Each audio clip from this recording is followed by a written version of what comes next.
Sir, we need to speak with you for a moment. What's going on? I'm just trying to get to my flight. Hey!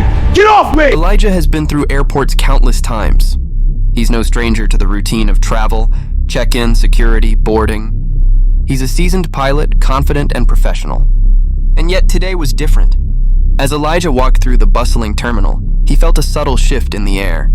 Eyes seemed to follow him. He thought nothing of it, assuming it was his imagination. But little did he know he was being watched. The eyes weren't filled with curiosity or politeness. No, they were filled with suspicion. And soon, that suspicion would lead to something far more invasive. Elijah barely had time to process the discomfort when a police officer approached him. The officer's voice was sharp, almost accusatory. "Sir, we need to speak with you for a moment." Surprised but composed, Elijah followed the officer to the side, wondering what this could be about. The officer's words were casual at first, but there was something in his tone that felt off. He began asking Elijah a series of questions, ones that seemed entirely unnecessary. Questions about his identity, his purpose at the airport, his travel plans. Elijah's heart rate picked up slightly. Something about the situation felt wrong. He was just a man traveling for work. But the more he tried to explain, the more the questions seemed to dig deeper, making Elijah feel as though he had something to prove. What he couldn't understand was why he, of all people, was the one being singled out. Why was his mere presence under such intense scrutiny? As the minutes ticked by, the interrogation continued. The questions got more pointed, more invasive. It wasn't just a security check, it felt personal.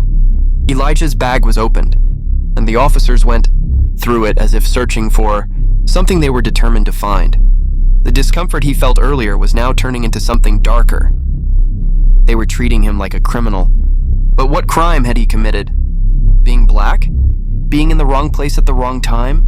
Elijah couldn't help but feel the weight of racial profiling, the unspoken assumption that his presence, his very being, was somehow suspicious. The frustration built inside him. Elijah tried to stay calm, but it was hard when the officers were relentless. It was as though he was being judged solely based on how he looked, how he dressed, how he carried himself. The tension finally reached a breaking point when one of the officers walked away. Making a call, Elijah stood there, his thoughts racing, his body still tense. Minutes passed. His mind swirled with questions. Why was this happening to him? Why wasn't he being treated like any other passenger? Then, just as quickly as it had started, things began to change.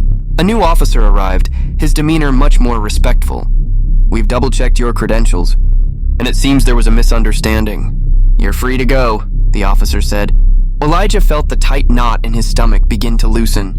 The nightmare was over, he thought, but the damage had already been done. He had been wronged, humiliated in front of strangers, for no reason other than the color of his skin. As Elijah was about to walk away, the new officer paused, glancing at his watch. Then, with a look of realization, the officer turned to Elijah and asked, "Are you heading to New York?" Elijah nodded. He was indeed flying to New York, but that wasn't the revelation that hit him.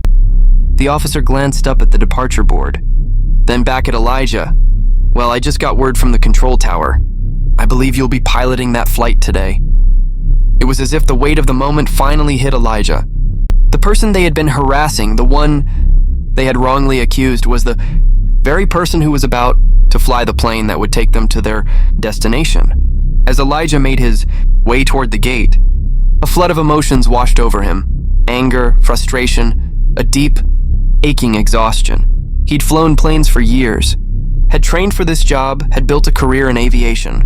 And yet, here he was, a man who was highly trained and qualified, treated like a criminal based solely on how he looked. It was hard not to feel disheartened. The officers had apologized? Yes, but the sting of their initial treatment was something that couldn't be erased. Elijah was about to take control of a plane full of passengers, a role of immense responsibility.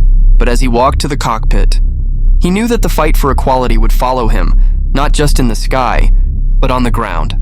Every day, Elijah took his seat in the cockpit, his focus returning to the task at hand.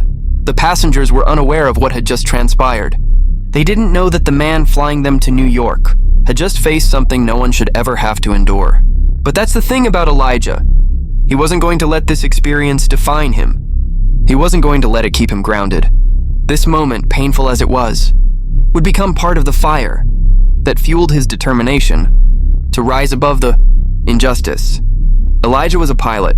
He had worked hard to get there, and nothing, not even this, could take that away from him. This story of Elijah is more than just one man's experience. It's a reflection of something much larger. Systemic issue that too many of us face every day. The truth is, discrimination and prejudice still exist, even in the most unexpected places, but Elijah's story isn't just about being a victim of that prejudice. It's about rising above it. It's about standing tall in the face of injustice and showing the world that you're more than the assumptions they place on you. So let's take a stand together. Share this video, share Elijah's story, and let's start a conversation about the changes we need to see. Because together we can ensure that stories like Elijah's no longer happen. Together we can make a difference.